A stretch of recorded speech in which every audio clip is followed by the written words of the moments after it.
telling you for a while, there's a way to do both. There's a way to graft on to the Sidney Crosby roster and to make sure the landscape isn't barren when he's gone. Good morning to you. Good Monday morning. I'm Dejan Kovacevic of DK Pittsburgh Sports, and this is Daily Shot of Penguins. It comes your way bright and early every weekday if you're into football and or baseball. I also offer daily shots of Steelers and Pirates in the same place that you found this. Kyle Dubas made a trade with the Blues over the NHL draft weekend in Las Vegas to bring Kevin Hayes to Pittsburgh, which immediately is going to set off the knee-jerk, look at them getting younger by adding the 32-year-old. And now all of their centers, actually Hayes is the youngest of their four centers between Sid and Evgeny Malkin and Lars Eller. But that is spectacularly missing the point. Because the other thing that Dubas picked up in that trade was a second-round pick in 2025. St. Louis's second-round pick, I should add, and I don't believe that anybody's expecting the Blues to have some big breakthrough this winter, so it could be a pretty high second-rounder. That's a nice asset to acquire. That's a nice way to acquire that nice asset. We will commonly think of draft picks as things that general managers just need or want to preserve. Well, there's also a way to get them, and there's a way to get them by just ponying up. The Blues were looking for cap space. The Blues decided that Hayes was expendable in that context. Dubas comes along and says, give me a good pick, and we'll take him.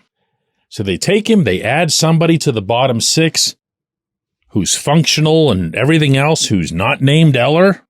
The team gets a little bit stronger. And I like Hayes, by the way. I've always liked him. I have a bit of a soft spot for him because he's one of the funniest dudes in the NHL. But he's also smart and sound defensively, really good on faceoffs. He'll kill penalties. He'll work the power play, and he'll create offense. He's unusual to watch on the attack. He creates offense kind of the way Brian Boyle did, which looks like it's from a standstill. It's not that he's slow or whatever. It's just that he'll operate from a stationary, almost tripod to make his plays, but he will make plays and he'll stick handle. You'll see. But the acquisition there is the second rounder. It's adding to the catalog. It's adding to the scouts' pool of being able to add players they like, to stockpile prospects into the Pittsburgh system for the first time in so long that even I can't cite a year for you, and I've been covering this team since 1997. They just generally haven't done things this way. But it's the right approach, and there's more players to get. Today, of course, at noon, the NHL's free agency period opens. And there's going to be people getting, I'm sure, irrationally excited about this, thinking, ooh, they could get this guy, and they could get that guy, and look at this name and that name. It's not going to happen. This episode is brought to you by Bet Online, your number one source for all your summer sports needs this season, from Major League Baseball, golf, NHL, NBA playoffs. Get the latest odds and lines, including all team matchups, player props, odds on just about everything that's out there. Head to the website today or use your mobile device to get in on the action. Bet Online, where the game starts. The Penguins have less than $6 million in cap space. They have very little that they can do to free up more cap space, and they're not going to go spending all of it on, one $5 million player or commit to some long-term deal. Dubas said as much, by the way, in Las Vegas. So what you'd be hoping for there, in a similar spirit to the acquisition of the second rounder, is younger players, and they do exist. I have people constantly biting back at me whenever I say that Dubas could have gotten younger players last summer for his bottom six, as opposed to the Noel Acciari and Matt Nieto types. But they do happen. You have to take a little bit of a gamble. You have to see something in that player's skill set that maybe his previous employer didn't see.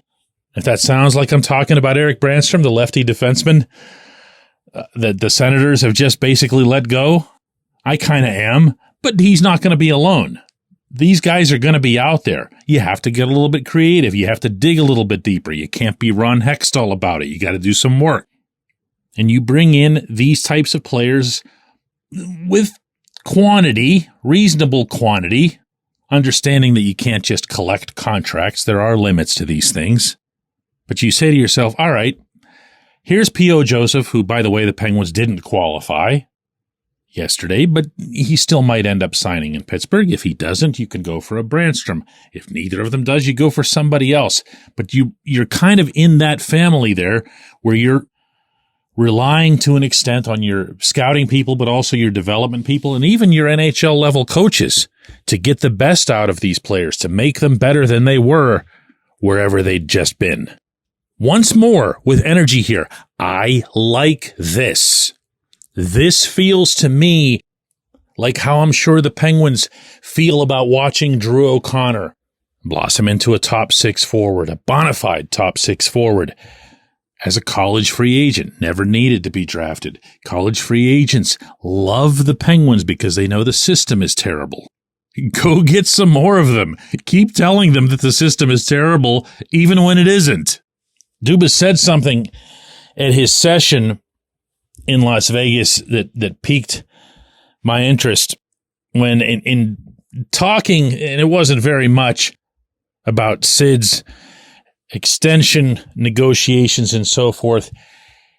He blurted out, I'm not sure he wanted to, that part of what's being discussed there is that Sid wants to know that the team isn't going to suck, you know? I don't think anybody'd want to ride out a brilliant career like that. Sid wants to be in Pittsburgh.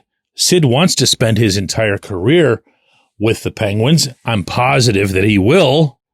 But why should he, before putting pen to paper, just blindly accept that he's going to be part of some rebuild when he doesn't need to be? And Dubas making that known, whether he wanted to or not, I think was letting all the rest of us know, hey, here this might be some of the foundation of what you're seeing. You might see a Kevin Hayes. You also might see a second-round draft pick. And they'll somehow be working in concert when we come back, J1Q.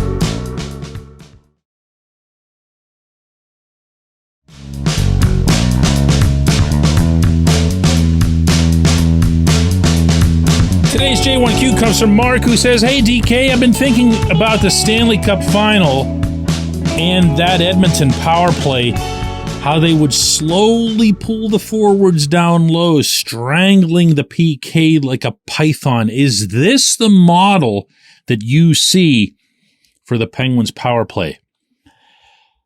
I've got a couple of ways to answer this, Mark, and they're not going to be harmonious, but hear me out.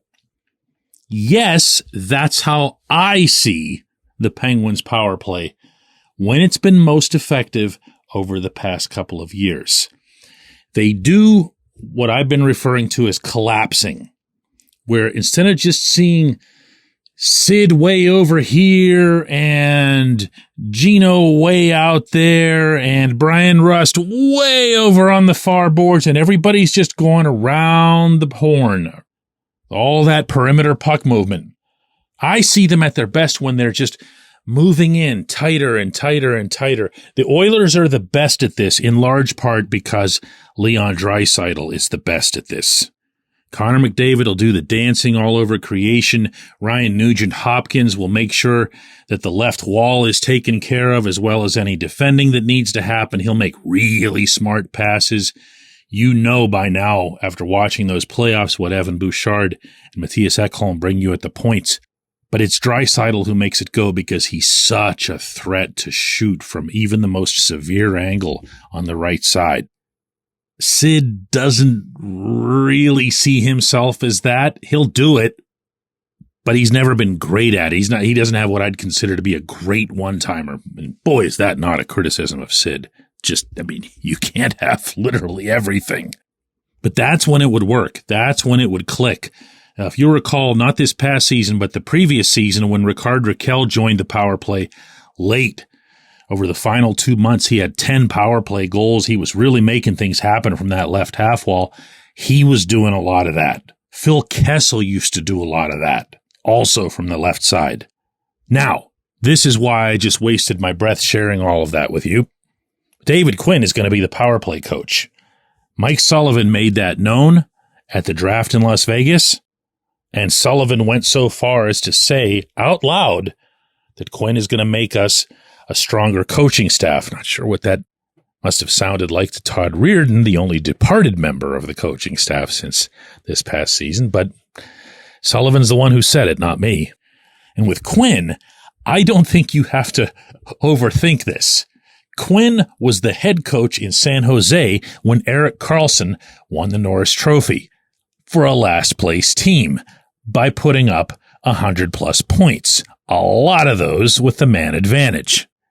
And all the Sharks were doing is all that Karlsson play stuff that I've been talking to you guys about ever since that trade was executed.